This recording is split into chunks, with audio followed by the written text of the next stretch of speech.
There's more mischief, mayhem, and nefarious goings-on in the city of brotherly love than Billy Penn could have ever imagined.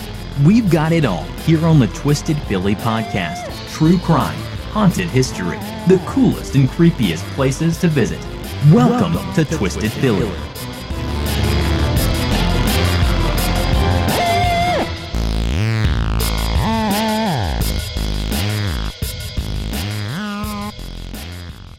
Hey, Twisters, what up?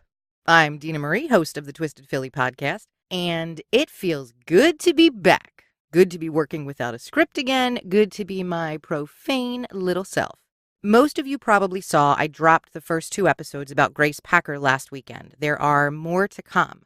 Some will be background and details about events that occurred in Grace's life, Sarah and David Packer's lives, and some will be updates from the trials in Bucks County. Thank you so much for listening. Thank you to those of you who reached out to me on social media. Yeah, it's hard not to sob the entire time I record anything about Grace Packer. I'm holding in as much as I can, but that shit ain't easy. So let's get to it. Let's start with some what-ups. What up to our 5-star reviewers on iTunes? Califred, who heard about Twisted Philly on the Vanished and Insight podcasts. Thanks for taking the time to come on over to my town and check things out. What up to WA Podcast Junkie? And what up to Tammy10271, who typed in the title, "You Grew on Me." I also need to give a big what up to my kid. My hours at the day job have been really tough lately, and I've been traveling quite a bit. She is just keeping shit together at home. I got home from work the other night, and dinner wasn't just done, it was on the table. And not with, like, paper towel napkins, but the cloth napkins in napkin rings. I didn't even ask her to cook dinner, and she went way above and beyond. So what up, child of my loins? Okay, moving on to this week's episode. I recently realized it's been quite a while since I've told any Pennsylvania ghost stories. I think it's been since Haunted Hill, which was one of the first episodes I dropped. And there are so many ghost stories from all around Philadelphia and Pennsylvania. I think I've told you guys I believe in ghosts, or maybe more to the point, spirits. That sounds better. I do believe in the concept of a soul, and there's an essence that leaves your body when you pass on. Now, I'm not going to talk too much about what I think happens beyond that point, because I don't want this to turn into a discussion about religion. But yeah, I believe there's something ethereal going on inside our bodies, and that ether has to go somewhere once the shell is done. I believe a soul can get stuck. For whatever reason, it either doesn't realize it's time to move on, or it knows very well it's time to move on, and it says, fuck that, I'm not going anywhere. I don't believe in demons, and I'm not really sure I believe in malevolent spirits. I think it's more just the essence getting stuck here on our plane. Maybe it's not exactly sure what's going on, and it's stuck here either by chance, by choice, or by confusion. And I've had my own experiences with spirits. Yes, I have. No, this is not bullshit. It is absolutely true. My first experience was during my first visit to Narland. It was out on a paranormal investigation, and it was at a hotel that used to be an orphanage over a century ago or more. Now, this company also did overnight investigations where you could sleep in places that were thought to be haunted. I wasn't on the overnight trip, although I would love to do that, but it was pretty late at night when we were in this hotel.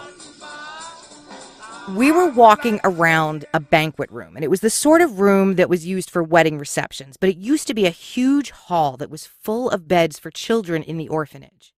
And so I'm walking around this room, where there's ghosties, and out of nowhere I take a step, and the only way I can describe it is that my foot felt like the way you would feel when you were a kid and you stuck your tongue on a 9-volt battery. That weird sensation that you would feel in your tongue started in my foot, and it traveled up my leg so fast, and I totally freaked out, and I started screaming like an idiot. The woman who believes in spirits, watches horror movies all the time, likes to visit haunted houses and haunted cities, freaked the fuck out when I felt this weird metallic tingling, and I cried like a baby. One of the paranormal investigators rushed over to me. He wanted to know what happened. People around me were saying, I don't know, she just said she felt something weird. So of course this guy asks me where I felt it, and I pointed to a spot about 3 feet away because I sure as shit was not standing in the same spot within about a split second after I felt that sensation. So he asks me to stand there again. I'm sorry, what? You want me to what? This guy is begging me to stand back in the same spot, and he's got all these instruments. I don't know, they look like Geiger counters or something. And so I complied. I walked on my tiptoes. I crossed back to that spot and barely touched the carpet with my toe. It was like easing yourself into a cold pool, and I felt nothing, absolutely nothing. The weird sensation was gone. I calmed down. I felt like an asshole for freaking out. The investigator said he'd walk with me to make me feel more comfortable. And then about 10 feet away from that spot, I felt it again. And I started freaking out again, but this guy grabbed my shoulder and said, don't move, don't move. And he's running the freaking Geiger counter up and down around me, testing the air. And I know it's not a Geiger counter, but I don't remember what the fuck it's called. But it's like the stuff that Sam and Dean use on Supernatural.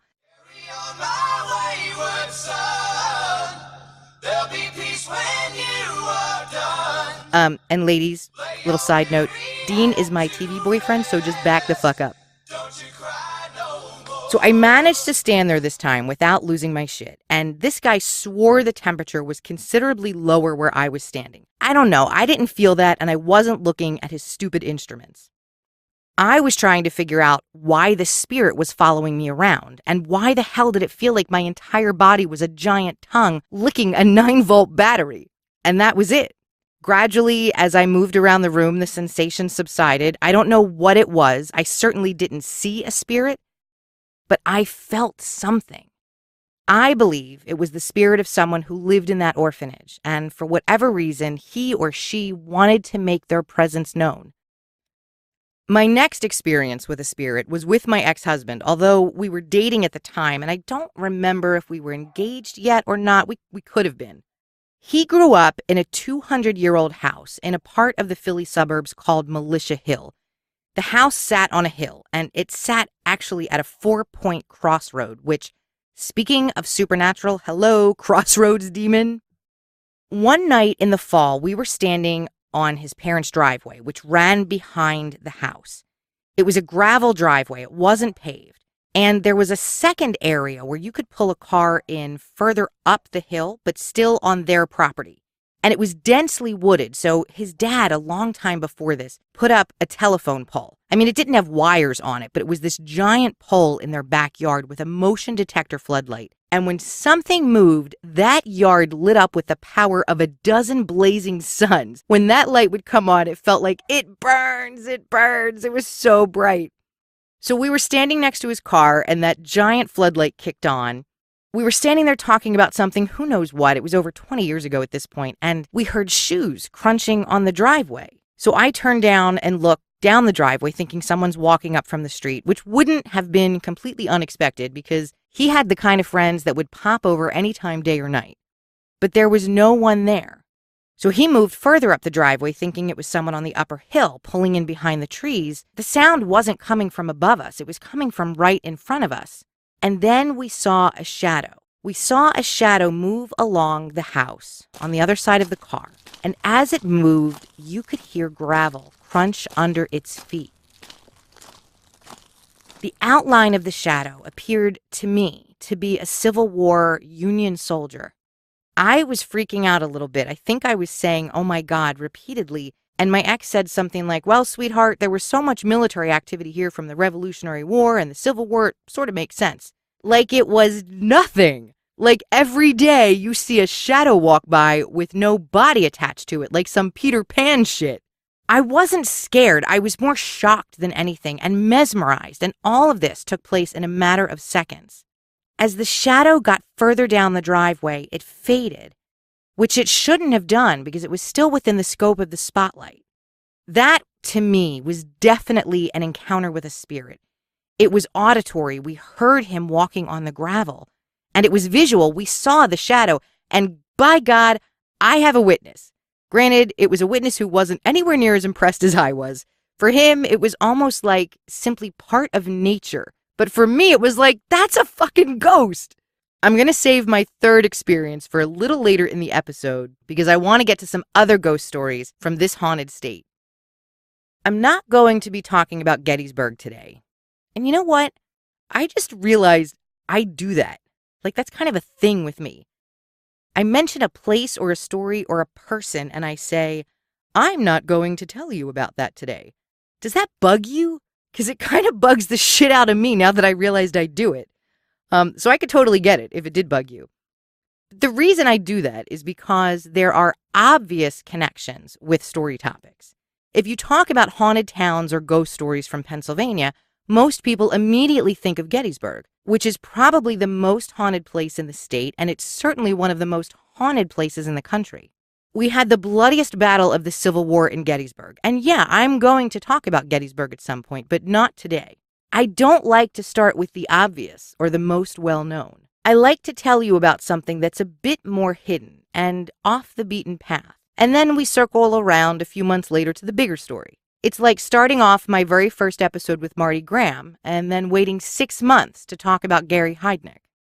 Our first tale today is a mix of legend, ghost story, and witchcraft.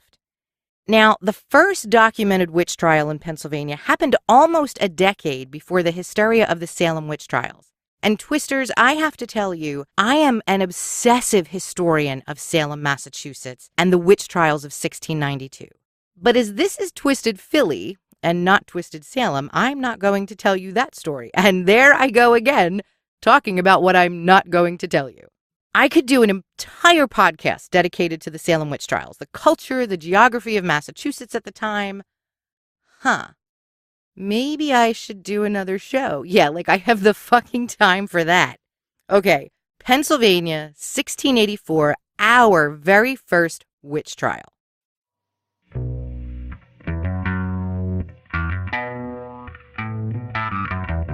And just where did this witch live? In Delaware County. She was a Delco girl. Ladies, give me a high five on that one.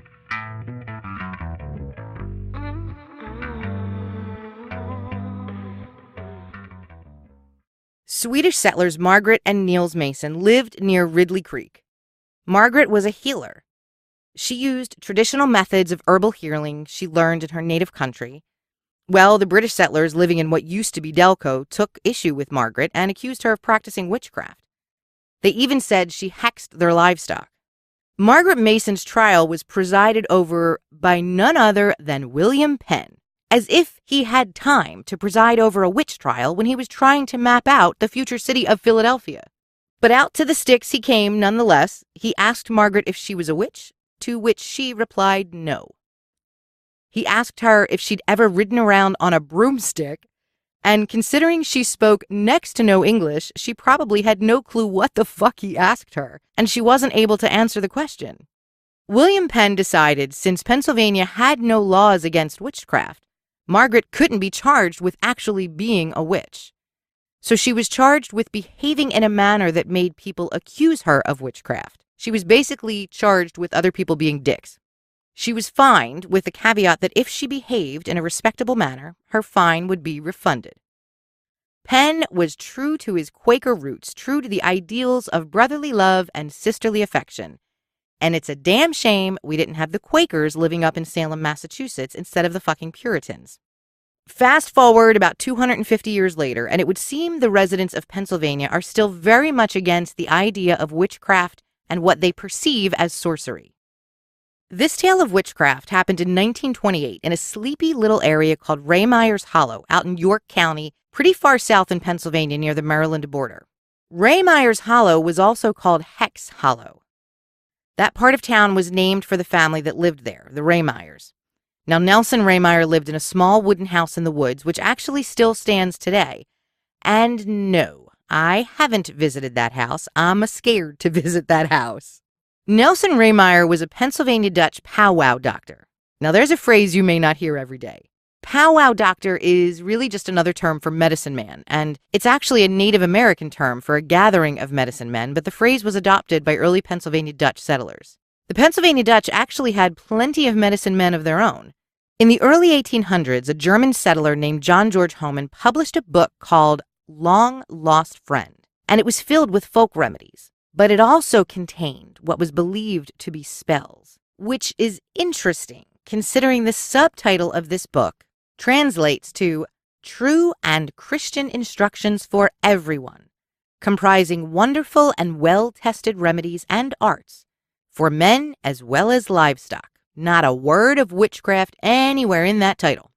But people were superstitious and walk around carrying a weird book, collecting herbs and berries in the forest, and you're quite possibly going to get your ass kicked. Pennsylvania Dutch traditions are still very much alive and well today.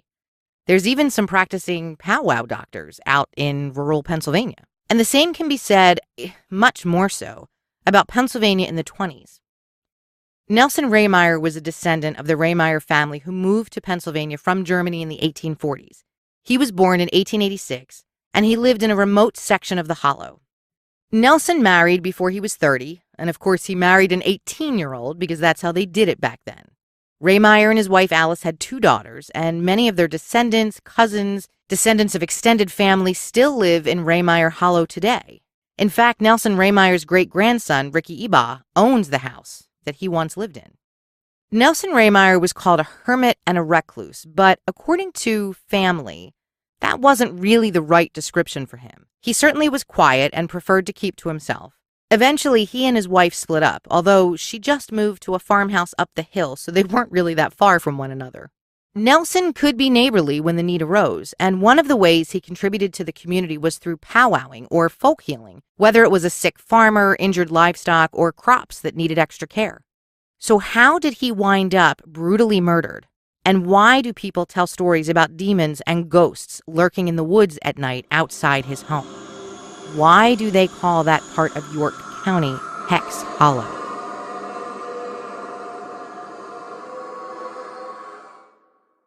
Well, that's where young John Blymeyer comes in. Blymeyer was about 23 in 1928, the year Nelson Rehmeyer was murdered. John was a sad sort of chap. He had trouble finding work, trouble not only making a living, but making a life. He suffered from intellectual disabilities. His IQ was below what would have been considered normal at the time. Interestingly enough, though, John Blymeyer was also a powwow doctor, like Nelson Rehmeyer. In fact, John was a third-generation powwow doctor. But even those skills for charms and talismans couldn't protect him because his life played out like an episode of Lemony Snicket's.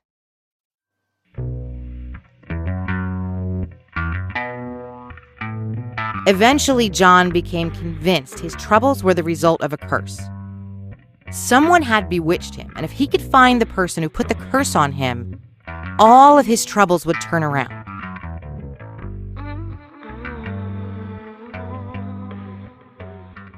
And John Blymeyer certainly had a hard life. He married young, had 2 children, and lost both of them when they were still babies. He spent some time in the state hospital in Harrisburg for mental illness, and he left when he got sick of being there.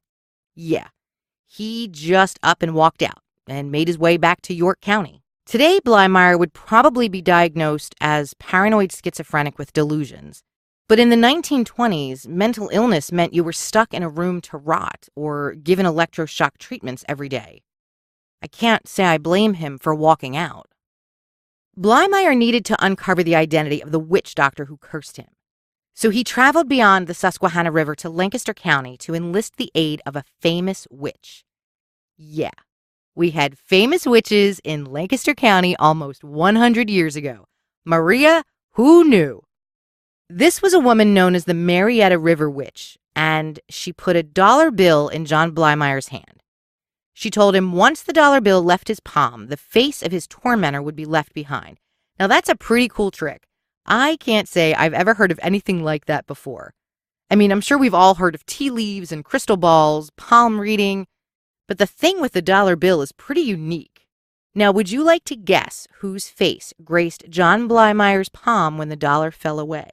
That's right. It was local hermit, powwow doctor, and divorcee Nelson Rehmeyer.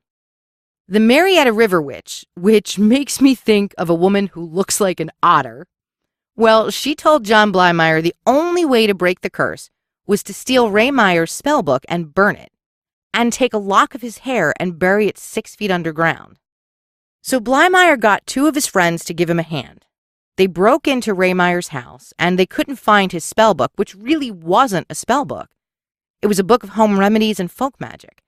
So they beat him and strangled him, and then they set him on fire to hide the evidence. But it didn't work out so well because John Blymeyer and his accomplices were arrested and convicted of murder.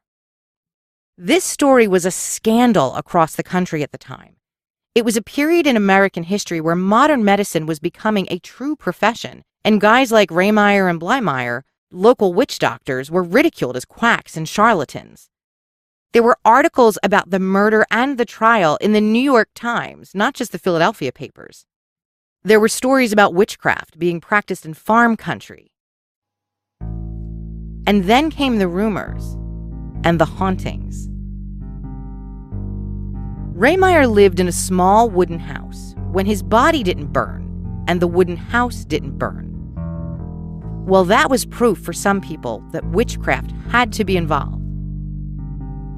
And the house might not have burned on that November night in 1928, but some say it's been burning ever since. There's been reports for almost a century of smoke coming from the home in Hex Hollow when no one's inside.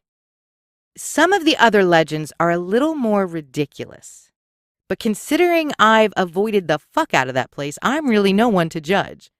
There are rumors your cell phone dies when you get too close to the Raymeyer house in Hex Hollow. It's been said you can see faces of the dead floating amongst the trees at night. Some even say you can get lost in Hex Hollow because the roads become a maze, and they move. You never leave the hollow the same way you entered it. Yeah, I think that last one's a crock of shit, too.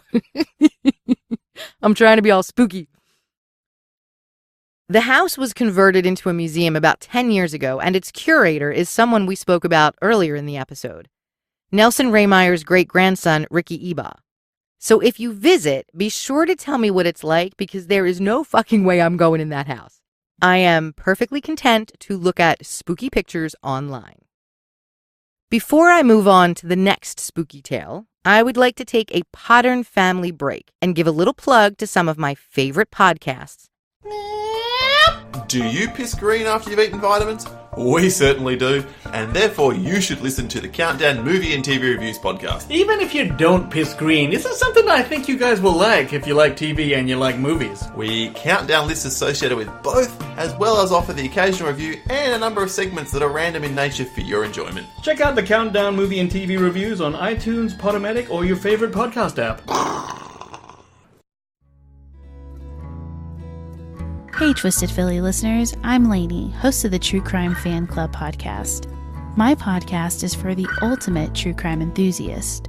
It's a glimpse into the life and crimes of some of the most demented minds. If that seems like it's right up your alley, then check me out, truecrimefanclub.com. Hello, this is for... Can't we say hello at the same time? Fuck's sake. Hello! This is an advertisement for Master Debaters. Oh, can we say Master Debaters together as well? Yeah? Hello! I am Michael. I'm Sean. I'm Toffer. And we are the Master Debaters. Oh, we wanted to say that we are the Master Debaters. That's what we want to do. We're all saying it. Yeah. Hello! I'm Michael. I'm Sean. I'm Toffer. And we are the Damn it, Sean! Debaters. I thought we were just doing... Hello! I'm Michael. I'm Sean. I'm Toffer. We are... The Master Debaters.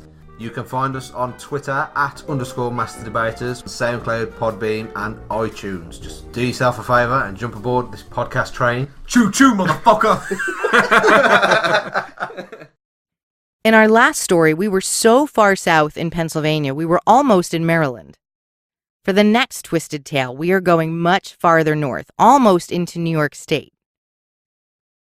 This story is from Easton, Pennsylvania, more specifically a little stretch of land in Easton in the Delaware River called Getter's Island. As in, get her out of here because this shit is haunted. This place is less than 10 minutes from the happy, smiling Crayola factory. Let's build a tourist attraction for children right near a haunted island. In the 1700s, the island was named Abel's Island, after one of the men who owned it. But in 1833, it was renamed after Charles Getter, who was executed there. That's a great way to name an island. That's a great way to name anything, for that matter, after someone who's been executed. So just who was this man Getter? His name was Charles Getter, and in 1833 he was hanged for murdering his wife. The Adams Sentinel, which was a Gettysburg newspaper at the time of his murder, called his marriage to Rebecca Lawal a union commenced in crime, consummated in tears, and determined in blood. That is some seriously melodramatic reporting, and I fucking love it. Perusing old newspapers has become one of my favorite pastimes. I am a colossal nerd, and I simply love reading old media coverage from the 17 and 1800s. The writing styles were novel quality material. Every journalist was trying to be Dickens or Shelley or Byron, and that just fascinates me. Nevertheless, this was not a happy marriage. According to reports, Charles Getter got Rebecca with child some months before their wedding, and she went to the law to complain. In the 1800s, you didn't have a child out of wedlock, and if you impregnated someone, you could be forced to marry your conquest and provide for her and the child, or you went to jail. Getter didn't fancy the idea of jail, so he opted for what he considered to be the lesser of two evils: marriage to a woman he didn't love. He in fact loved another, a local seamstress named Mary Hummer, and yes, I did laugh with my Beavis and Butthead sense of humor when I realized her last name was Hummer. Maybe that's why Charles Getter was so into her. The day after his wedding, Getter went to the local justice of the peace to ask for a divorce, and they said, "Get the fuck out of here. The only reason you're not in jail is because you married this woman." Well, Getter told anyone who would listen that he would not live with Rebecca. He was bold and callous, telling all the locals he would be rid of her within 3 weeks' time. Within half that time, the strangled body of Rebecca Lawal was found lying on her back in a field near the public road in Easton. The Adams Sentinel described Rebecca's condition as being in an advanced stage of pregnancy. Yet this meant nothing to Getter. He wanted Mary Hummer, and he would do anything to be with her, including ridding himself of his pregnant wife. And although the authorities had no physical evidence he committed the murderous statements he made around town prior to Rebecca's death became his undoing. Charles Getter was sentenced to death by hanging. Now, normally public executions were held in Easton Square, but Rebecca Lawal's story enraged people not only from Easton but surrounding communities, and the square simply wasn't big enough to hold the close to 20,000 people who attended the execution. So it was moved to Abel's Island, which wasn't large enough to hold everyone, but the island provided a terrific view for people who had to watch from the mainland. Getter made his way up to the scaffold. The noose was slipped around his neck. The platform dropped, and as his body fell towards the ground, the rope broke. Yes, it did. Getter stood up, he shook himself off, and because they were on this tiny island in the Delaware River, there was no other rope. So Charles Getter had to stand around for about 20 minutes while someone rowed to the mainland, got a better rope, rowed back to the island, fashioned another noose, and then the execution was completed. The hanging of Charles Getter was the last public execution in Easton. It was an epic fail, so the founding fathers decided maybe going forward we should do this nefarious shit behind closed doors.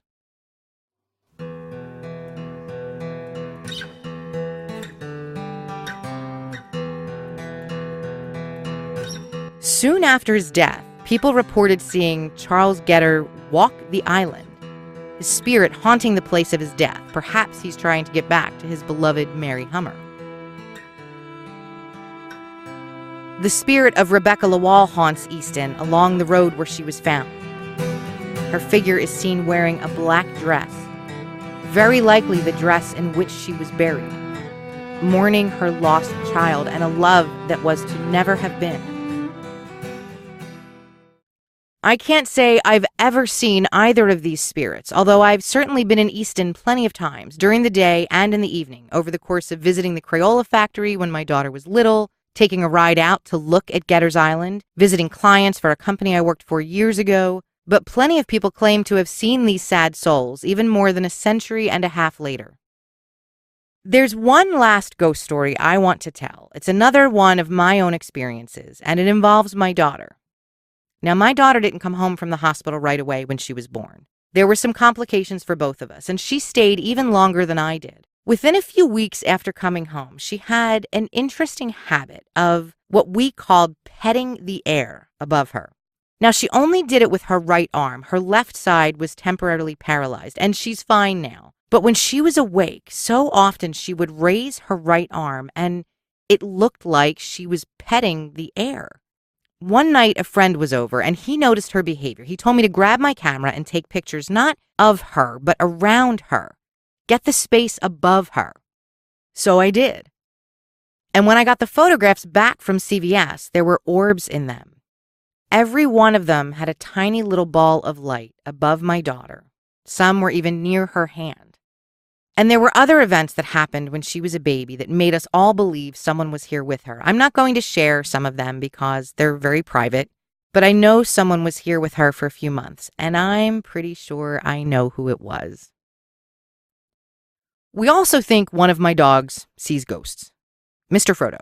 Multiple times a week, he stares at the same spot in my stairwell in the living room, and he looks totally freaked out. And when he does this, my daughter and I both say, "Oh, Mr. Frodo sees the ghosties," and nothing will distract him when he sees the ghosties. We don't see anything, and there aren't any orbs. We've taken pictures. He probably sees a reflection from the television in a picture on the stairwell wall, but we like to say it's the ghosties. And that, my friends, is the end of this tale. Something a little lighter than the last few episodes. Although there were still murders. Shit, okay, maybe it wasn't light. For some reason, I feel like old-timey murders aren't as bad as present day, although that may be a really fucked up way of rationalizing this episode. I'd like to thank singer-songwriter Emmy Sarah for the music you heard in this episode. You can find out more about Emmy on her website, emmysarah.com, and download her music on iTunes. As always, thank you for listening. That's it from me. Ciao for now, Twisters.